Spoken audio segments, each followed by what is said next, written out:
साम्राज्य सामान्यांचा असामान्य आवाज।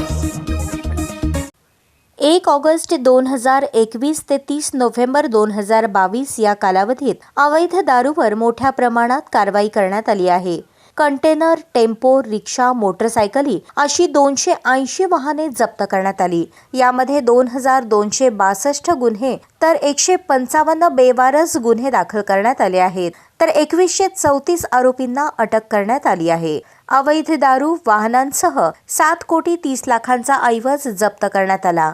गेल्या 3 महिन्यात 13 धाब्यांवर बसून दारू पिणाऱ्यांवर कारवाई करण्यात आली। त्यात 12 धाबा चालक व 68 मद्यपींना न्यायालयाने दंड ठोठावला आहे। पोलीस अधीक्षक तेजस्वी सातपुते यांनी सुरू केलेल्या ऑपरेशन परिवर्तनमुळे हातभट्टी दारूचे उत्पादन घटल्याचेही धार्मिक यांनी सांगितले।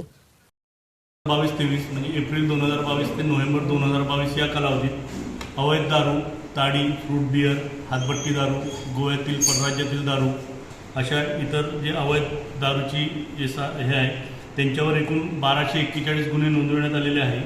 आणि सदर कारवाईत आम्ही आतापर्यंत 42,287 लिटर हातभट्टी दारू, 3,666 लिटर देशी दारू, 1,032 लिटर विदेशी दारू, 930 लिटर बियर व 3,286 लिटर परराज्यातील दारू तसेच हातभट्टी दारूकरिता वापरण्यात येणारा गुळ मिश्रित रसायन 3,85,695 लिटर इतका जप्त करून सदर कारवाई दरम्यान आम्ही एकूण 152 वाहने जप्त केलेली आहेत।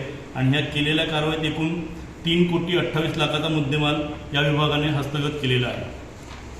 सर, खास करून जे धाब्यांवर विभागाने सप्टेंबर, ऑक्टोबर आणि नोव्हेंबर या 3 महिन्यांमध्ये अवैध धाबे, हॉटेल यांच्यावर कडक कारवाई सुरू केली असून या कारवाई दरम्यान आम्ही आतापर्यंत एकूण 13 धाब्यांवर कारवाई केलेली आहे।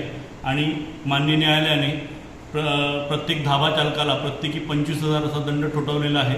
तसेच मद्यपी ग्राहक ह्या 13 कारवाईत एकूण 68 मद्यपी ग्राहकांना आम्ही महाराष्ट्र दारूबंदी कायद्याचे कलम 84 नुसार अटक करून माननीय न्यायालयासमक्ष हजर केले असता माननीय न्यायालयाने त्यांना पण प्रत्येकी 500 रुपये ते 5,000 रुपयेपर्यंत दंड ठोठावलेला आहे।